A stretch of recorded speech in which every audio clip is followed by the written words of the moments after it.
It's a big Thursday night under the lights on the South Coast, and here's your Manchester City starting 11 for this Premier League clash. Ederson is between the sticks, Walker wears the armband, Akanji, Ake and Vardiol, Rodri, Kovacic, De Bruyne, Bernardo, and although Foden didn't train on Tuesday, he starts tonight against the team he scored the most against in the league. And after an impressive showing last time these two met, Alvarez leads the line. A quick run through the subs. Ortega, Diaz, Stones starts on the bench after coming off in the FA Cup semi-final. Grealish, Doku, Gomez, Nunes, Bob and Lewis. Keith, Curle, your first impression on that starting 11 for City? I think it's a strong bench, and I think they've got game changers on the bench as well. But no, happy with the team. I think there's movement, there's good ball mastery in there, can dominate possession of the football, which we do. And I think there's goals all over the attacking third. A tricky opposition tonight in Brighton. Let's take a look at their starting 11. Still between the sticks, Dunk wears the armband, João Pedro, Pascal Gross, Lallana, Moda, Welbeck. The young Argentinian star and January signing Valentin Barco starts. Baleba, Van Hecke and Veltman are the starting 11.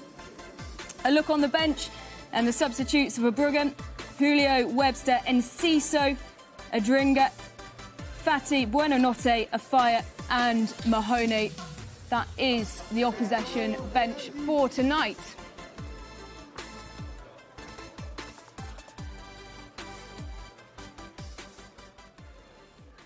Well, a big Thursday night under the lights on the South Coast. It's a pleasure to be joined in the studio tonight by Keith Curle and Paul Dickov. Paul, what are your thoughts on the Brighton team tonight?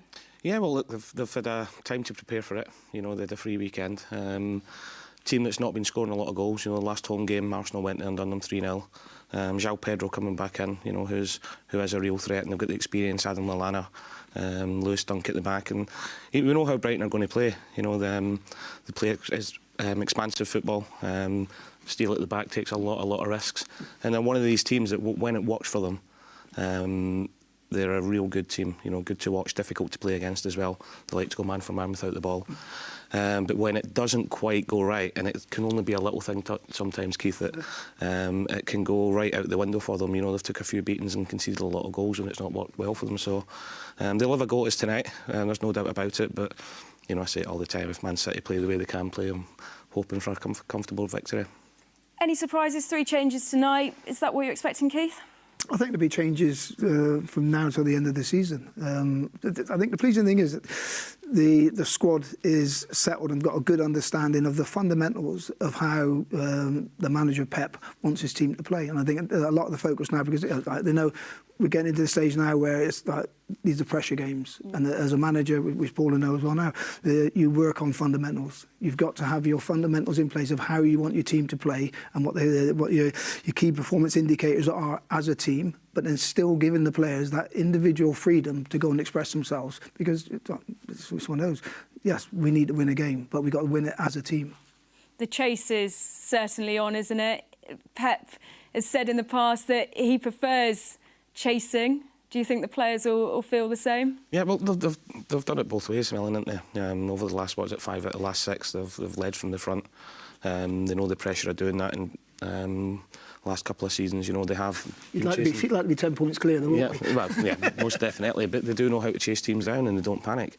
You know, and they've got this uncanny thing of, and they say it all the time, and people think it's a bit of a cliche that they take one game at a time, but they genuinely do. You know, so they would have seen the results. Obviously, Arsenal winning, Liverpool getting beat, but that won't affect how they're going to prepare for tonight. You know, they'll be looking at Brighton tonight. Chelsea's gone, FA Cup finals in the bag, and with 6 games left, you know, I keep saying it. I said it when there was 8 games left. There's any team that can go and win every single game that's left, it's Man City, because they've been there leading from the front, but they've been there as well when they're chasing teams down. Stones out, Vardiol in. Just how good has Vardiol been recently?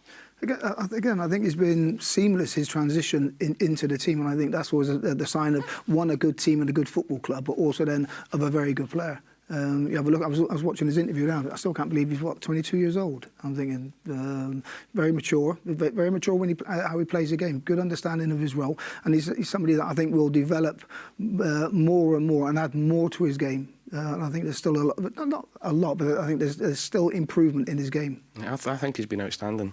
You know, it's difficult to come into a Pep team anyway, but when you're a centre-half, we all know what Pep wants, something different from his full-backs as well. So from being a centre-half playing full-back, and the way Pep wants to play, I think he's adapted so well, you know, for somebody so young. He'd probably end up as a number 8, won't he? Yeah, I know. Playing over Haaland in the hole. Yeah, I think he's been outstanding. But when you look at the new crop that has come in, you know, you've got to add Doku into that, of a similar guys who's come in and has hit the ground running, obviously very different position, but it's so exciting to think once Pep gets, you know, more than a season to mould these players, the talent that's going to be in show in the future is just going to be incredible. Absolutely. I think the signings this summer, Kovacic as well, they've come in, they've settled in, and if you hear them talking, you know, they say it's such an easy changing room to come into, you know, and you can tell that the players are together. And, you know, people talk about team spirit and it can be overblown a little bit and people say it for the sake of it, but you know, being in and around the players, that it will be an easy change room to go into because they'll look after each other.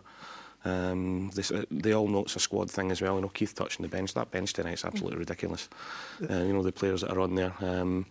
So I think for them to hit the ground running the way they have done, I think especially Doku and Guardiola at such a young age speaks volumes for them. And I think Pep signs players that he knows has got progression in them as well. So we haven't seen the end product. Take it way back when John Stones first came to the football club. If you have a look at him now, he's a completely different animal to the person and player that he was when he first came in the door. People would say that previously, or when he first came in, he would give you a chance defensively. If you have a look at him now, he's reliable, consistent and dependable. The three things that you'd say as a footballer you want against your name, especially as a defender. But now he's got a next level into his game. And one of the games I can't remember what it was, he's underlapping inside the 18-yard box as a centre-back. And I'm like, wow, that's progressive. When you look at someone who we're seeing those levels, even though it's someone we've known for years, Phil Foden, so the team he scored the most against in the league is Brighton. He's in great form, just a man enjoying his football. How much of a joy is he to watch at the minute? He's an absolute pleasure to watch. You know, I love watching him. You can tell how he is, and knowing him that he just loves playing football. And this season, you know, I think Phil's been excellent for the last 2 or 3 seasons, but because there's been like a De Bruyne in the team or a Haaland in the team that sort of take the spotlight, he's went under the radar a little bit. This season, especially when Kevin's been out injured for so long and Erling's been out, Jack's been out, you know, for somebody so young to take that mantle of, it's as if you say, I'm going to be the main man today. This is my time to go and do it. You know, his goals, his assists and his all-round performances, whether he's playing in the middle, whether he's playing wide, he's just a fantastic footballer to watch. And he is not just one of the young best players in Europe, he's one of the best players in Europe at the minute. Absolutely, and obviously we've got to mention Julian Alvarez as well, and a similar guy, someone who's stepped up in the absence of Haaland and has really paired really well with, you know, Foden in the absence of De Bruyne. Those young talents coming through has been incredible to watch. It's something that we will talk about a lot more over the course in the run-up to kick-off this evening. But we can say a first hello down in Brighton to FG and Michael Brown. Hello to you both. Yes, thank you very much, Ellen. Welcome to the American Express Stadium. It is with great pleasure to say I am joined by Manchester City legend Michael Brown. Brownie, first things first, let's take in the location around where we are. The away section on our left-hand side. Thursday night fixture here in Brighton. Long journey? Yeah, long journey, not too bad, but you know what? This is a place I enjoy coming. Just sat over there when that Premier League title was delivered, FG, so great memories here. It's a difficult place to come. We know that at times, an interesting Brighton side, but we hope for a great night of football. Happy to have the journey, you know, down the M6, on the 25, on the 23, so hopefully a good night of football. Hopefully a very, very good night for the away fans behind and everyone watching on Matchday Live. Let's talk about the Manchester City team then. To start, any surprises looking at the starting lineup? Here we go again, isn't it? Right, so who's going to play where? Is Kevin De Bruyne going to be in advanced position with Alvarez? You know, the interesting one, isn't it? No Doku, no Jack Grealish in the wider areas. I understand that at times with this team who you're coming up against, a little bit more energy in Bernardo, in Phil Foden, in possible wider positions, that can happen. But, you know, a nice little partnership in defence as well, isn't it? Ake and Akanji. So lots to think about. Really, really, really strong team. It is a really strong team. It feels like we're so lucky as well to have the strength and depth, like you said, to be able to leave players like Jack and Jeremy on the bench. We've seen Jeremy Doku's influence from the bench as well, which gives us a lot of confidence. But the players on the pitch, Phil Foden has been exceptional. We speak about him all the time on Matchday Live, and for great reason. left-hand side today, or is it still... Listen, how can you guess? Could he play on the left? Could he play on the right? Could he come inside? He's going to move around.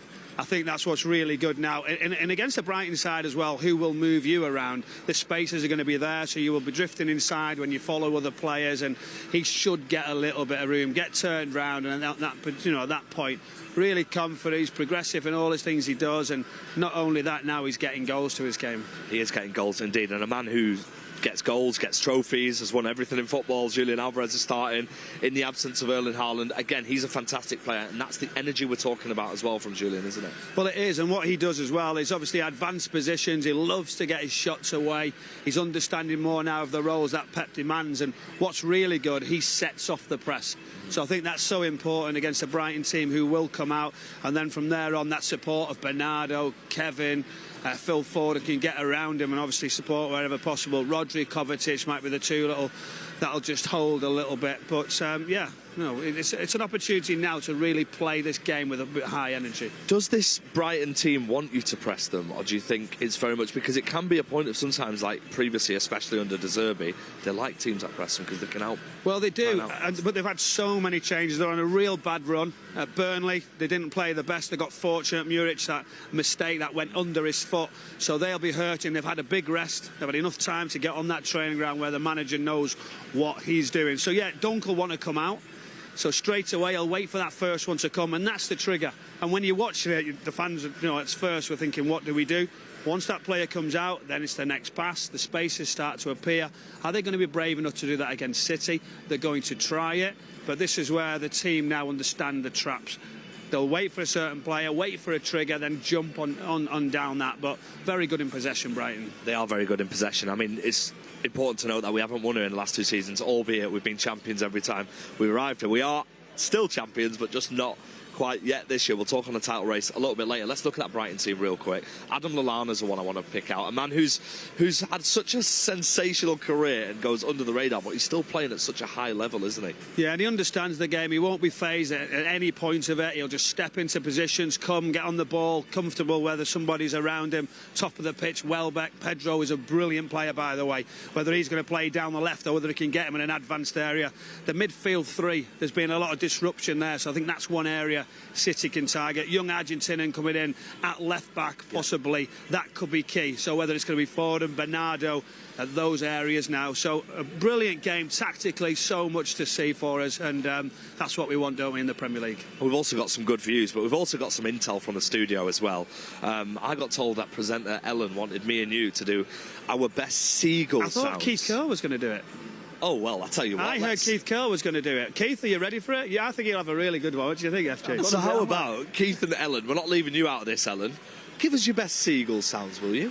Oh, you flicked it back on us. I thought I was setting him up, but as is so typical with FG, he's fired it back at us. I'm going to fire it back at him and say, if you guys do it first, me and Keith will do it. Is that right, Keith? Yeah, without shouting. Yeah, but as suggested, I want to say, I'm going to, full disclosure here, pre-show, I was only going to do it if FG did it first. I was trying to set him up, as we so regularly do on this show. Well, there's my train of thought completely gone. Back onto Brighton, though. Obviously, just a bit of context there. Gone a bit viral this week, a boy who has won the European Seagull Impressions Championship.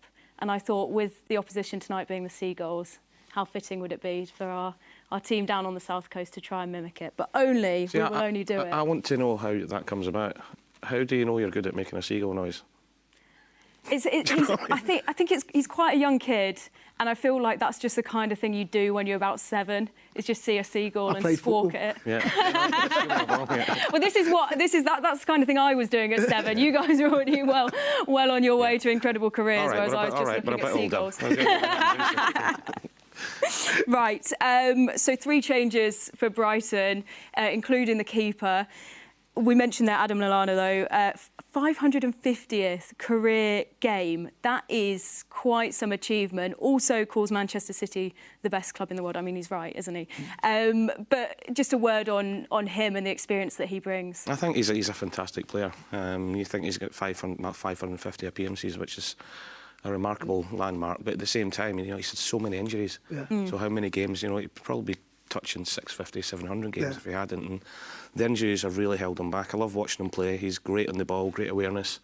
Maybe he's the other side, talking about being a bit older now. His legs have gone a little bit, but he's got such a good footballing brain, isn't he? Yeah, I think his understanding of the game, you can tell he's a purist of the game. You know, he's one step ahead, knows where the ball's going, knows where he needs to be, and knows when he arrives in those areas, he's got excellent execution as well. Absolutely, and you know, you look at the way that Brighton have brought players through, particularly from the South American market. You know, we look at young Valentin Barco at the minute; he's their next star. How important is it for Valentin Barco to be coming in, his first taste of football in Europe and in the Premier League, to have those kinds of figures, you know, your Lallanas, Welbeck, you know, these really experienced heads? Yeah, Lewis Dunk as well, you know, and of course. it's a big game for him tonight, you know. There's no tougher game to get thrown into than playing against Manchester City, whether it's going to be Phil Foden or Bernardo Silva, if he does play at full back. But, you know, you've got to give Brighton a lot of credit as well. The recruitment they've had over the last 4, 5, 6, 7 years has been outstanding. You know, they find these gems, don't they? They bring them in, they play them, they sell them on, and you think they're not going to be able to do that again, but they consistently produce these players through. And, you know, the recruitment strategy they've got there, and the recruitment of the managers as well has been fantastic. Absolutely. They buy into it and they play in a certain way, and they've been great. You touched on it there, like they play in a certain way, like they've got an identity and they recruit to that identity, and that always makes it easier. And if you're a player that you go in and you know what's required of you and why you've been brought to the football club, and then it's a case of, right, that's your fundamentals, now go and express yourself. The pair of you, both former managers, what do you think? And, you know, is that an identity that you like? I love watching them play. It's risky. It is really risky what they do, and they're brave in what they do. All players that they've got out there playing tonight on the bench, a lot of injuries at the minute, they're so comfortable on the ball. But that identity is what the manager wants them to do. You know, they make the pitch really big. They take risks. Yeah, they take risks, and without the ball, they like to go man for man in players and make it difficult for them to play. So it's brave to do it, and it'll be interesting to see how brave they are tonight.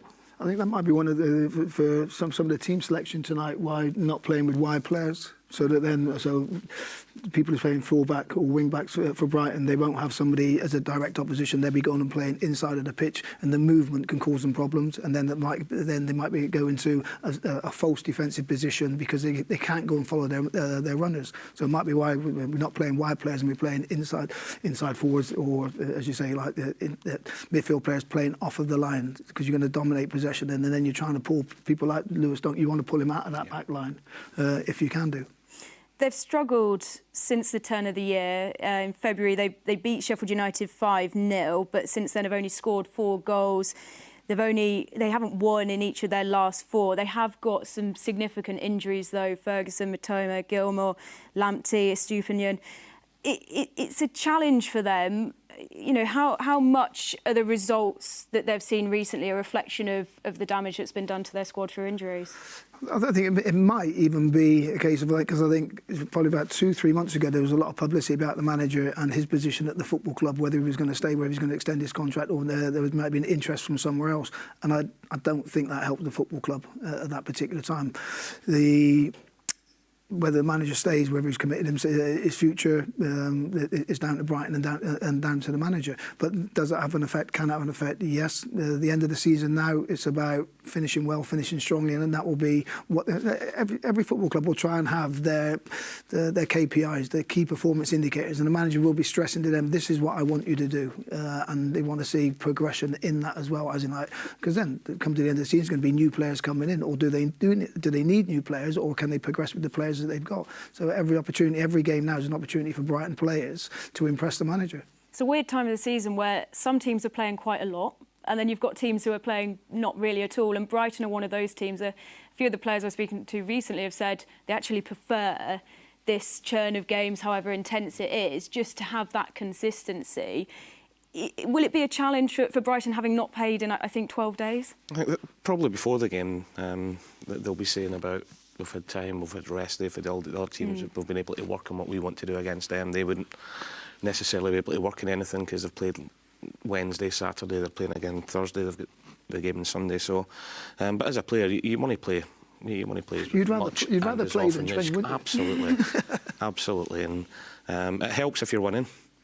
You know, and I say this all the time. You never hear players coming out and saying they're tired when they've just won a game. No. You know, it always tends to be that when you've lost a game, the mental side of it as well. So it'll be interesting how they start tonight, whether they will be a bit rusty not having the games or whether they fly out the blocks. So obviously the big talking point tonight, the title race. It seems it's that time of year where everyone's watching, particularly last night, everyone's watching the Merseyside derby. Not for any other reason, particularly if you're a City fan, other than to be willing on Everton to see Liverpool get beat.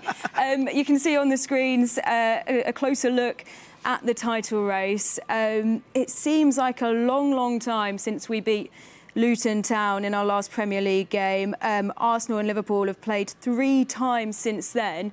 But as we just mentioned, particularly after the result last night, it is in City's hands.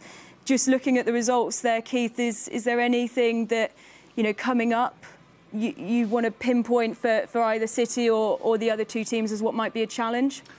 I think it's the next game, and City have got to focus on the next game, which this evening is Brighton, and I don't think there'll be any other focus in that changing room apart from the game tonight. And then as soon as the game finished and you get the positive result, then you move on to the next one. You can't plan when you're going to win, who's going to drop points. You can only look after yourself, and you can only make sure that you do your business, which means that go out, perform, entertain, express yourself, but get the win. Paul, looking at Liverpool, what's happened there? Can you pinpoint what's happened? No, I think Liverpool a few weeks ago were winning a lot of games without playing well. You know, they were sort of scraping through a lot of the fixtures that they had, which is a sign of a good team. The same when you're not playing well, it's a sign of a good team. But I just thought to myself, once it gets to the end of the season, you can only get away with that for so long. Yeah. You know, the Atalanta result in Europe hit them badly. I don't think anybody would have foreseen them losing at home to Palace or Arsenal. Villa that weekend was just crazy, you know. And it was like, I think 5-6 weeks ago, Liverpool were the favourites and Arsenal had dropped out of it after they lost, and then it was Arsenal that were favourites. Then it's us after the last couple of weeks. So it's so hard to call. But you know, I look at Arsenal's game at Tottenham away, derby game. We've seen Liverpool would have into the Merseyside derby last night as huge favourites as Arsenal will, and anything can happen. And you know, that could be the sticky one for Arsenal going into it. But as Keith said, you know, the reason Manchester City are so good is because they take each game at a time. They know they can't affect what's happening elsewhere, but they also know that if they do their job and they win their games, they've won 4 in a row. It's always said, and everyone goes, you know, I think as journalists and people who watch the press conferences, yeah, exactly, and we're like, really, is it? But it sounds like that is genuinely the mindset, as Paul says, of the players. Yeah, I think it's, you try and create that culture in the football club where the next game within the squad is the most important game, because like, the players have got to perform to get in the team next week. And it's one of those, so they will all have their jobs, they all have their roles, and they will be given areas of the pitch where they're allowed to go and express themselves. But again, every win you get, you have to earn. And there's things that City have to do today to earn the result. And that's what probably Pep will be saying to them. Do your job individually and collectively, then that looks after itself. If everybody in your team does their job, you get positive results. Does the record at Brighton in the last couple of seasons away at Brighton, you know, not having won there, do you think that will weigh on their minds? I think it's, you know, as they said at the start of the show, I think it was FG who mentioned it, you know, still gone on to be champions. Will that record weigh on their minds a little bit? I don't think it will. Look, I think this one, especially last season, I'm not too sure about the one before. I think we'd already won the league. Yeah. You know, and I'm not saying the players were on the beach or did celebrate a little bit too much. I mean, who am I to say almost that? on the beach in Brighton. I was and celebrated a lot, but I don't know about the players. So there was a lot of changes, so I don't think you can read anything into that too much. You know, the players will be going down there. Go back to what I was saying about one game at a time. That the mentality of this squad and Pep and what he's installed in them is great. I remember last season after we beat Madrid, and that was the best performance I've ever seen at home. And I was seeing some of the staff and the players after the game and saying what a great result, you must be buzzing, and they were like, I think it was Everton, we've got Everton Saturday. Yeah. And that sets them apart, whereas a lot of players, a lot of teams will still be dwelling on that, but their first thought as soon as that game had finished was the next game, and that's why they're the best. Before we go down to FG and Michael Brown, while we're talking about almost silly stats, I've got one written down, and it's always something that I mean to ask players and managers, because I always see it come up in the stats pack, and that is Brighton have failed to score in all 3 of their midweek Premier League games. It always seems to me like that is a nonsense stat and doesn't actually mean anything. Is that true? I think it's just somebody's bored. Trying to look for the ridiculous stats that they can find. Yeah, I think you can find stats about anything, and then you can read. It's how you read data. Yeah. You can make anything into it. And again, there's some fantastic analysts out there that can give you some fantastic information. How relevant it is. It's one of those, you use it if you need it, or fall back on it if something goes wrong, and you can say, oh well, that's because of that. You can read it how you want. No one sat there thinking we haven't won on a Tuesday or Wednesday or a Thursday. Fair play. Let's head back down to the Amex where FG and Michael Brown are. Right, have you got something for us, lads?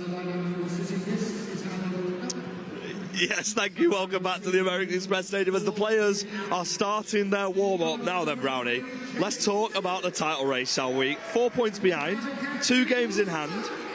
Which team would you rather be in this?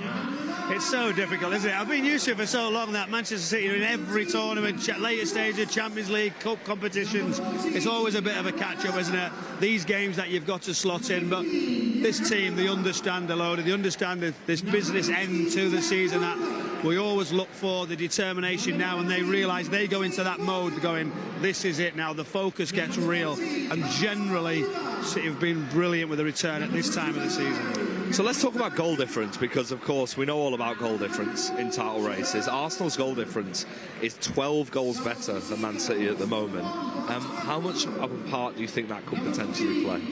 FG, come on, goal difference. Let's forget about the goal difference this moment in time. That's all. Does the results just run smoothly? Start with this one. It's the one in front of you. Obviously, a difficult run ahead of away games can be quite tough. Yeah. Look at Nottingham Forest. Fulham are really good at home. Spurs away is also as another one to consider. But it's a goal difference could always come into it. Arsenal are growing in confidence because they're scoring those goals. But they're all still looking. Everybody's saying, we've seen bookmakers say the job is done. I don't think the job is done. This team don't underestimate anybody, and that's what's really good. But work to do. But, you know, City are in a favourable position at this moment in time. They are in a great position. Let's talk about Liverpool then, shall we? A bit of a shock that they lost the derby in the way that they did yesterday. Where does that put them in this title race, do you think? Do you know what? I was working on the game last night, and actually I'm watching the screens come in, and we had to comment on it. I'm like, do you know, they missed chances, but they were nowhere near to the level. So in the space of a couple of weeks, what the European game has done to them, the Crystal Palace game, the pressure's just mounted and have seemed to be falling away. So that was one worry, wasn't it, Liverpool? Yeah. They're still there. They're still within a chance of winning it, that's for certain. So it's not over. Jurgen Klopp will say, yes, it is, but subject to other teams. But that's not the case. They will still be hungry in that dressing room. But this is a nice sign when you're watching that game that Liverpool start to slip up. But this is a title race. You know, the complacency is key. There'll be none of that from this team and Pep. Will that result give these players a bit more of an extra boost, do you think? I'm not sure about that. I think they will realise, because of what the last week has took out of the players, how difficult this game will be. It's the uncertainty of what Brighton are going to bring. They've been excellent with the way they move it around and the way they do things differently. So they'll realise every game's now so important, every training session.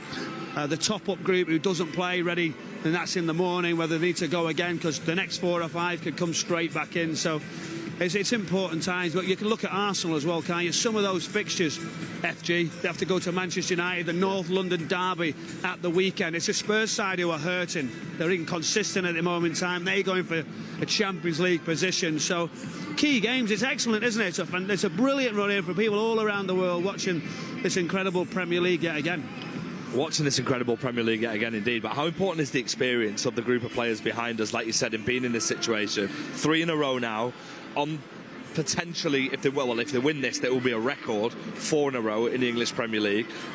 How important is that experience? Because we saw it last season with Arsenal, that perhaps at times they lacked it a little bit. And now, I mean, they have the experience of that, but they don't have the experience of going over the line yet. I think if you look in the dressing room, don't you? You go straight away with the captain, Kyle Walker. Been there, done it, he's got everything now, and he keeps driving that team. Kevin De Bruyne, yeah. He doesn't get phased, does he? He understands it. Phil Foden now, he's also so much more advanced, mature in his performances. And again, Ake, we can keep going on right throughout the team. Haaland's come into City and had a little bit of a go, but still, you know, not as experienced. But there's 4 or 5, the goalkeeper, who've done it season after season, week after week. And that'll be so important in that dressing room. Bernardo Silva as well, another. And these players, I mean, we've had a lot of talk from everyone in the media. See how I didn't mention Rodri as well? I was just about to say, I was going to say Rodri, Ruben Diaz, but we can keep going. We've got literally a squad of 11, yeah, of course. So this group of players as well, will they be watching other fixtures? Because they say that they don't watch it, and, you know, we hear it a lot. Will they be watching other fixtures? When you're looking at teams around you, are you watching fixtures? They say they're not necessarily watching the fixtures of what's forecast going forward, but if it's a game this weekend, they will have a little look, they'll turn the TV on, they'll start to get into the game and hope it goes their way. That's just human nature, is it not? Yeah. Do you know, you've got to have a little look, see what your opponent's against, how they've got on, where you can find a weakness. But they're getting used to that sort of position. But again, it's about your own performances. These games now, it's so close, isn't it? But such an important few weeks. Well, this is the best time to be a City fan and the best time to be a football fan as well. So back to our thing about the Seagulls. Ellen told us that she would do it if I do it. So I agree, but you just go first. Dickov first. I think they must have heard Keith during that. I was like, Keith, we're not going to do it. We're not going to do it. All right. We're at a standstill, haven't we, on the Seagull front? We'll see. We will see. Got goal difference. It can't, can it? Can it come down to that? There's every possibility. It has done before. At the minute, I hope it doesn't. But what I will say, our last 3 league games, 4 against Villa, 4 against Palace, 5 against Luton. So if we keep that going now at the end of the season, we're going to be back in it again, goal difference, I genuinely, my own personal opinion, don't think it will come to that. I hope it doesn't at the minute anyway. When we talk about the players not looking more than 1 game ahead, they're not going to be thinking about goal difference, are they? Or is it just going to be a bit of... Will it be a bit of both? Will Pep just be like, go and score as much as you can, but maybe not from a thinking about goal difference perspective? Again, I think I touched on it when I said about the fundamentals, about how the team functions, which means it's about repetition, going out and making sure that when the ball's in this area, these players' numbers are in this area. When the ball goes there, it's all those sort of fundamentals that you work on. That you haven't got time to think about. Have we scored that one or we haven't scored that one? Because it's about gaining possession back and then recreating and then getting more repetition about getting the ball in certain areas, getting numbers into the box and creating goal-scoring opportunities. On one day, when things go well, there's one of those. Man City can beat anybody 4, 5, 6-0. On another day, it might just be a 1-0 or a 2-0. We've seen it, haven't we? I don't think my heart could take goal difference. I don't think I'm prepared for that this time round. Do get in touch with us tonight on WhatsApp. The number is at the bottom of your screen. We would love to hear your questions for our guests tonight. We'll start with one from Lewis. Keith, would you rather play against Haaland and Alvarez, and Paul, who would you rather play with? Haaland or Alvarez? Again, Haaland, I don't think you can play as an individual man for man against him. You'd have to be reliant on your back 3 or your back 4 to be tight and not to allow many spaces. Alvarez, I think, is a player that arrives on your shoulder and arrives in spaces that you don't really get that sort of contact with. Haaland, the physical side of it. Again, he's a big, strong boy as well, and he's got a turn of pace, and he can finish. So again, personally, I'd rather play against Alvarez than Haaland. Who would you rather play with? Let's throw it back to old school and go big man, little man combination. yeah. I think Erling, and that's no disrespect to Julian Alvarez either. I think the way he occupies 2 centre-halves in his own, sometimes 3 centre-halves in his own, that would allow space for me to buzz around and run into. I know you said no disrespect to Alvarez there, so let's hype him up. The next question from Matt: what does Alvarez offer in this current lineup that is different to Haaland? Yeah, I love him. They're completely different players. Keith said there, he plays in the shoulder. He can come off the centre halves and cause them problems by getting little pockets in between the defence and midfield. He shoots from everywhere and anywhere, right foot, left foot, he's not scared to miss.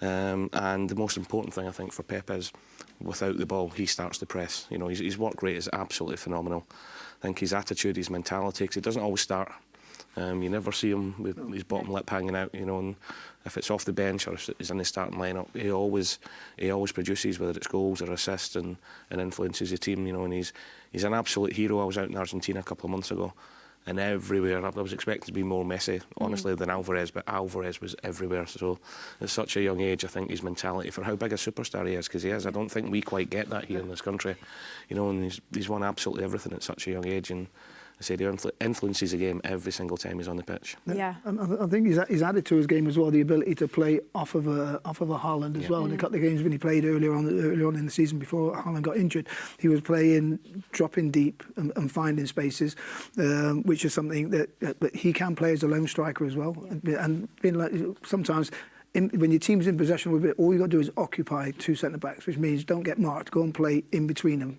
and then get involved in that little ball down the side that City have got a great knack of finding. But it doesn't just happen. You've got to be in the right place at the right time and make those good runs. And again, it's slightly different than playing off of Haaland, where you're playing deeper and trying to find the gaps in front of Haaland.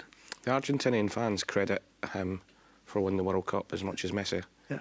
They say because if Alvarez isn't in the team, Messi doesn't get to do what he wants to do, because he was doing, I think he missed the first 2 games, didn't he, when Argentina really struggled in the World Cup, and then he came into the team with 4 goals, but he was the one, he was doing the work rate for 2 players and letting Messi go and do his stuff, and he's getting all the credit for that, which I'm delighted about for him. And you look at sort of in the way we saw him in the run-up to that World Cup, and then, you know, following it and into this season, everyone was like, how is he going to keep him, how's Pep going to keep him happy? How's he going to balance this? Because you have got a kid who, like you say, his stock is, I can't even say on the up, it's through the roof. He's won everything.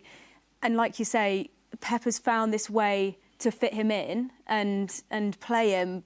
But then also on the occasions when he doesn't play, he still is ready to come off the bench. He's ready to be called upon. And you never see, I mean, you don't see any of them complain really, but you never see him, you know, like you say, show the bottom lip or show any sign of frustration. He just seems so happy. Yeah, and that's full credit to him and his attitude. And also credit to the changing room as well. Yep. Because the changing room will understand when there's a player that's a world star and he's not playing. Yeah. But the changing room won't allow that player for it to affect his demeanour. It's one of those, make sure you're on it. You're not playing today, but you might be on. You might go and win the game. You might be starting next week. I saw he did his first interview in English the other day, and that just shows how comfortable and confident he is. That he's, you know, we've seen players in the past who, plenty of them don't have English as their first language, but then also don't come out and do the interviews. They're always doing it with a translator. But the way he sat there, I couldn't understand Paul for the first time. Yeah, Paul needed a translator. You get a translator in here to try and get it done. But you know, he wants to push himself. He wants to. And like, not just on the pitch, this is within the family and the community of the club as well. It is, and yeah, again, it's full credit to him as a person. And he's a young boy, and I think people forget that. His English is actually better than my English when he done it to get it done. But no, I just love him. I just think he's a wonderful person. I know for a fact that everybody within the club loves him as well because of how humble he is. And you know, there's plenty of players that can speak English that pretend they don't, isn't there?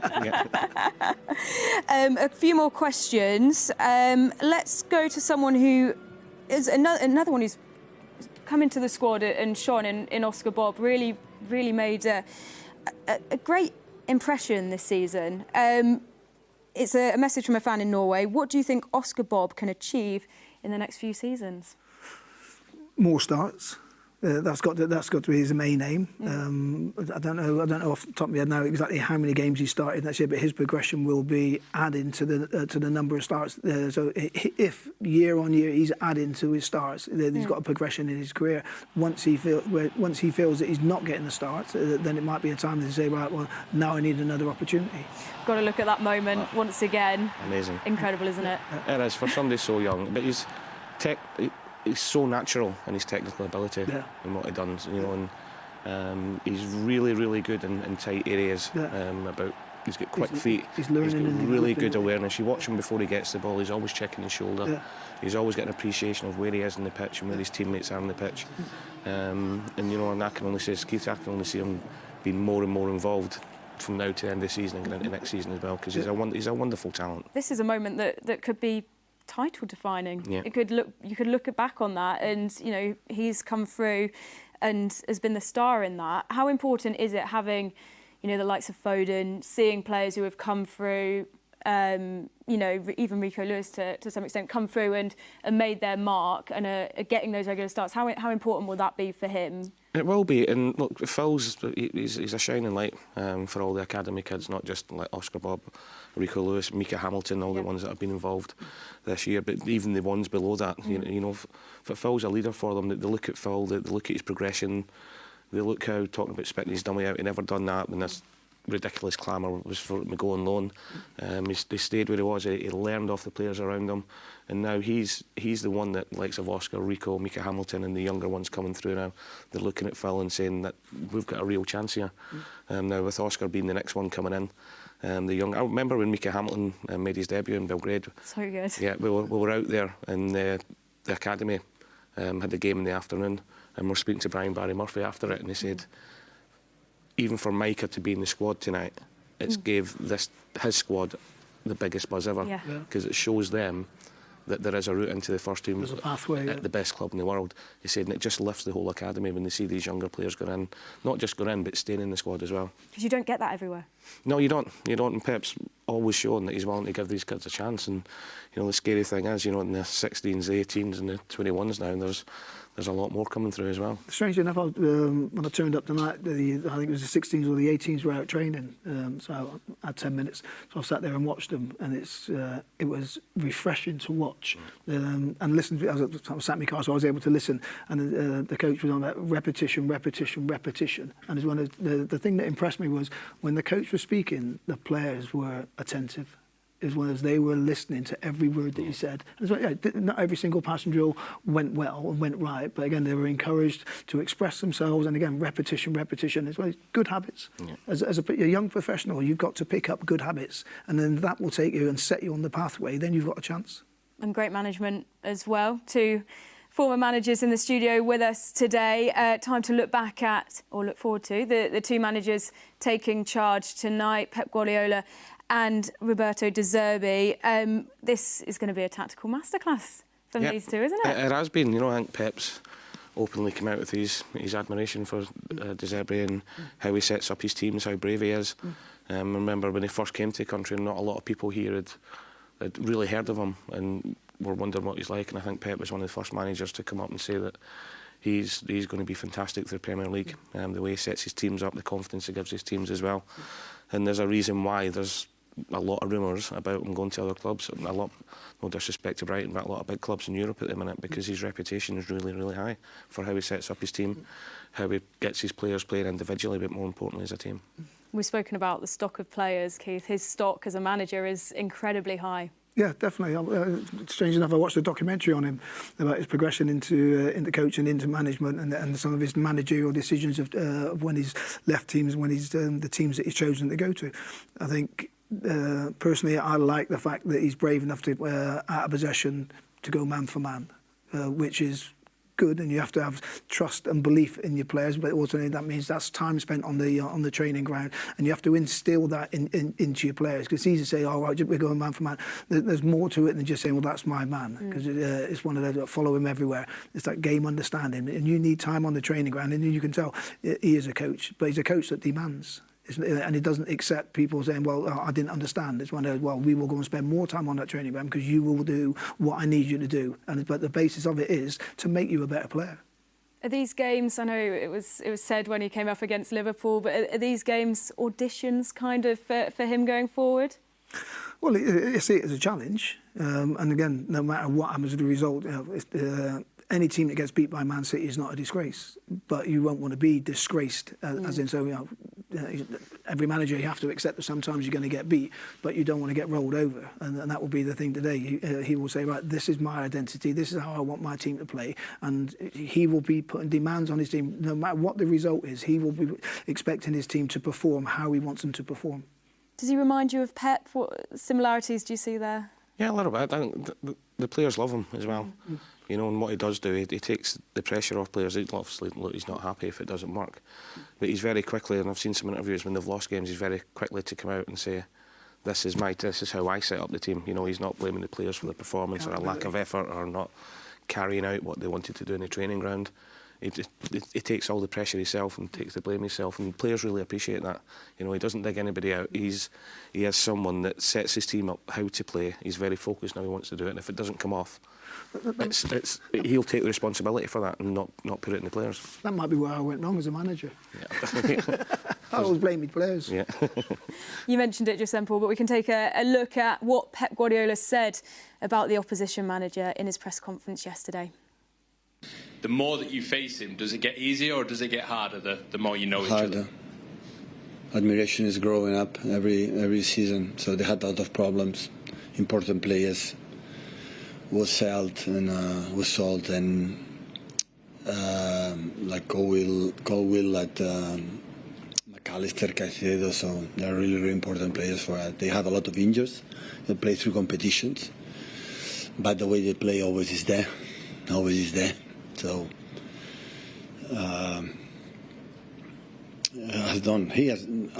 is doing an incredible job in Brighton. Well, Pep mentioned it there, and we haven't really touched on it yet, but you look at the job that McAllister is doing at Liverpool, and we heard before the show that, you know, Brighton pushing towards another top 10 finish, but, you know, their hopes of being in Europe once again pretty much over. Is it worth saying how good a job they are doing, considering how many key players they've lost, particularly when you look at the star McAllister's become at Liverpool? McAllister, Caicedo, who was outstanding for them. Then you look at the injuries, you know, I always say before, Ferguson, Matoma, you know, they're all big, but sort of, I think 7 or 8 injuries that they've got at the minute, and 4 or 5 of them will probably be starters, guaranteed starters as well. You know, so to think that they're going to be pushing with the players that they've lost, and transfers and the transfer fees they've got and everything else, and injuries they've had last season, and still to get a top 10, it's massive credit for Brighton and how they perform, and they keep doing it year after year. You know, I remember a few years ago I'm thinking to myself, they can't keep losing their manager, they can't keep selling their best players and sustain the success that they're having and the progression that they're having, and they keep doing it, and it's huge credit to the club. Well, we're going to go back to FG and Michael Brown in our standoff of who will be the first to make a seagull noise. We're not going first, but let's go down to see their thoughts on the two managers in the dugouts tonight. Yes, thank you. Welcome back to the American Express Stadium as the players are taking some shots behind us. I hope we don't get hit by a ball, Brownie. Well, it's guaranteed, isn't it? I've just got to keep my head down, stay out of the way, as usual. Some of the strikes in the background have been absolutely sensational, and some of the saves, just like that one from Stefan. Let's talk about De Zerbi, the opposition manager, a man who's so high rated in the world of football, and rightly so. Yeah, it is one of those situations where we see a manager with unique tactics, and it's being able to step on the training ground in front of the group and be able to change those group of players in different formations, in different times. And I speak to Billy Gilmore about him, actually, and he said just the detail of what he gives you and how he simplifies what he wants from you and where your next pass is and where the space that you need to be in, how he splits the pitch up into different environments. And he's come to England now and approaching 400 games, 40% win rate. So not only is he playing in a mega attractive way, he's got results. He's getting a great name for himself, and let's be honest, it's a Brighton side who've sold a lot of players. So they've used the most players in all the situations, so everybody in that squad are getting rotated round and still to be in the position they are in the Premier League. I think it's fantastic. Oh, absolutely, it is fantastic. And they had European football as well, of course. Let's talk about the characteristics of players in his team. De Zerbi plays a real high press. That means you've got to have fitness levels, you've got to have willingness to run. And no matter what happens, whoever comes into the side, we see there's a 19-year-old young lad making his second appearance for Brighton today. They have that energy and they have that understanding, and that is all from the manager, isn't it? It is from the manager. Do you understand? In the studio, Paul Dickov loved the press. He ran around everywhere. Keith Curle, who I played in front, so I was the middleman in between, was the one who's saying that press, you come back here, don't you go too far away from me, even though he had the pace. So Keith Curle could play in a high press team because he has pace to get up the pitch and recover in 1v1 situations. So high press, entertaining, flair players who can move the ball around, who have freedom to get on the ball and make things happen. And that's great, isn't it? That you can actually think, well, it's okay, my manager's not going to say anything if I try and take it an extra touch, go past someone, a little bit of flair in the wider areas, and recruitment here has been essential, and maybe the manager just in the last window wasn't best pleased, and we've seen a slight drop-off and a slight frustration from him. Yeah, we've definitely seen that, but what we also have seen from him throughout his time in England is the elegance of when he speaks and the elegance of him with the media. He never really seems to be like fazed by anything. He takes everything in his stride, and he's not really coming across as someone who's panicking and too worried, even though they're going through a bit of a strange spell. I think he's getting frustrated. I think you know, when you're winning and everybody's flying, everything's going well, everyone's saying good things about you, when you don't get those results at the end of the day and it builds up a little bit more, the frustration is there. But, you know, fantastic to see. Wonder where his future's going to be. How long can he stay in this stadium with his team? We will soon see, because he was mentioned with a lot of clubs. He was indeed, and yeah, we will soon see. A word on the stadium, it's absolutely lovely, isn't it? Fantastic stadium, has been for such a long time. Wonderful surface, so you can play great football. I'd love to see Brownie, Keith Curle and Paul Dickov on this behind us, but we're going to head back to the studio now. Keith, a word on what it was like to play with that there Michael Brown? Excellent, to be honest, as a lad. He was a young player when I came here. Great enthusiasm, loved to tackle, had ability and had an eye for goal. I think his eye for goal came more. I think he scored more goals at Sheffield United, but spectacular goals as well. And he's gone on and went on to have a very good career. I think he was a Darlington lad, wasn't he? Yeah. Don't tell him that, though. Oh, no, Yeah, he won't be listening. Yeah. He won't be listening. Oh, he was limited. So, Sunday marks a major milestone in Pep Guardiola's career. He will take charge of his 300th Premier League game. It's never too early to start building up to these things, so we have got a game for you tonight, lads. If you cast your eyes along the bottom of the screen, we have got 11 managers, their outlines, who have taken charge of more than 300 Premier League games. All you need to do is just tell me who they are. Do play along at home. WhatsApp us if you know who any of those are. You've got the numbers, so there are more than the 11 who have taken charge, but these are just the top 11, because that's all we could fit on the screen. So, any numbers there ring a bell of who you might suggest? I can give you names, not number. Let's go. Sir Alex. Yes, correct. Wenger. Yes, correct. Sam Allardyce. Yep, Harry Redknapp. Was that Premier correct. League? Harry Redknapp Premier League as well. Yep, 3. He is 641. There he is, down at the bottom of your screen. David Moyes. 4 down. Yeah, Moisey. Correct. Come on, Curle, get involved. Klopp. How many's got Klopp done? No, 200. No Klopp. No. So 6 more. 6 more. Go through the teams. We've got the top 5, haven't we? Klopp does have more than 300. He's just not in the top 11. Right. Didn't make the screen. Premier League, yeah. Premier League. So you've got the big ones. You've got the big hitters, the top 5. So we're just working our way back down. I'm trying to think of the clubs now. Shall I give you a clue? Go on. We've spoken about him pre-match. I believe you might have played golf with him recently. Hughes. Mark, yeah. Hughes. There you go. He's my gaffer as well. You should have got that Yeah, I one. should have got that one. He'll be texting in on the WhatsApp. He's a better manager and player than he was golf. Right, so just 5 to go. And we're fast approaching kickoff. Tony Pulis. No. No, it wasn't Premier League, was it? Stoke.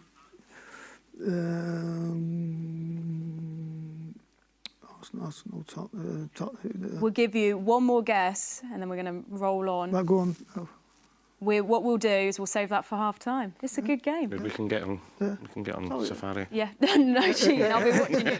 I'll be watching you. Right, let's go back down pitch side at the Amex. FG and Michael Brown. Yes, thank you. Welcome back to the Amex. It's time for our final thoughts, Brownie, as we see the players doing their final preparations for the game. How are you feeling? This is always the time now when you're in this position, those last couple of sprints, the movement, then you set off into that tunnel. The supporters just get behind you, give you that last bit of a cheer. But it's focus time now. Last bit of it in that dressing room. You're ready. Pads, detail, just getting that, a little bit of hydration, yet understanding tactically what's expected. But real key moment now. The concentration levels are high, as you can see. The concentration levels are really, really high from this team, and they all seem to have a game face. Well, they do. You know, they just know it's not. It's everything has got to be bang on. Those 1%, that little bit of difference is off they go now down in towards the tunnel area. Once they go into that dressing room, these are the times now. They get a little bit of a minute. They sit down, they wait, and then Pep Guardiola. That's where he's the best, isn't he? Steps up, gives them those last little bits with the support staff, and then it's game time, isn't it? Those last few moments, and off you come into the stadium, ready for such a big game. So important now, every minute, every game at this moment in time to deliver the title. And then players, like we touched on before, they know that. This group of players, this club as a whole, they really do know what it takes to do this. So being in this position is super, super... It's a privilege for City fans, isn't it? Yeah, it is a privilege, but you know what? It's not just the team there. We're seeing it's all, as I say, the support staff, the subs just going in now, players who have not made it, everybody is supporting and getting ready in that dressing room. That's what's a great team in there. It's not individuals. You know, look at other clubs at this moment in time. It's all about me or somebody else. It's a real unity here, and that's the difference. Everybody's ready and walking around and saying, where can we help you? What can we do? How can we make you get this over the line? And that's what's important, isn't it? So, and the support, and I don't know if it's a player even in your position, you know you might play the next one, get behind him, and ultimately these are the times now that change games. They are indeed, and they are the supporters that help the fans. The They've had a long trip as well, haven't they? A very long trip on a Thursday evening. Amazing support, and it's not full yet because we've still got so much time till kick-off. But that'll be full tonight, and the atmosphere will be great in there. And me and Brownie will be back at full time, so let's head back to the studio. Who's Newcastle manager now? These two still playing the game. Yeah. We weren't paying any attention at all to the final thoughts from what was Brownie saying there? We weren't listening. Yeah. They're still playing the game. It'll be back at half-time. Keep getting your guesses in on the WhatsApp. Oh, here we go. Well, that's who, really, we should have been doing the seagull noises. I thought that was Brownie. So we're still in a seagull standoff. We'll see at full time if anyone plucks up the courage to do it out of us five on the show tonight. Your final thoughts before we head into kick-off that's fast approaching, Paul? Looking forward to the game. Two teams that do play expansive football. But I think I stayed at the very start of if City plays they can do, they'll beat anybody, and I think with the results the other night, they're knowing that we have to win. I can't say anything other than a Man City win. Score prediction? I'm going to go 3-1. 3-1? Yeah. Keith? I'll be honest with you. This is the first time that I've done the show and been not as confident. Oh. And I'm there thinking, like, so is that me? Is it because of the football I've been watching, the results that have been coming? And then I'm thinking, so then I've just been doing my homework and I'm looking back and then I'm thinking, like, this has got 2-0 written all over. 2-0, OK. That was the longest answer we've had for a score prediction, but we love the background information to it. We're going to hand over to your commentary team. Michael Brown is with Ali Man.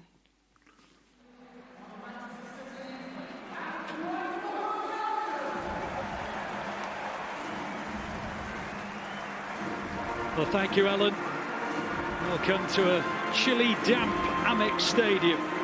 A great deal has happened since the Blues last played a Premier League fixture, a heartbreaking Champions League exit, a gritty FA Cup semi-final victory.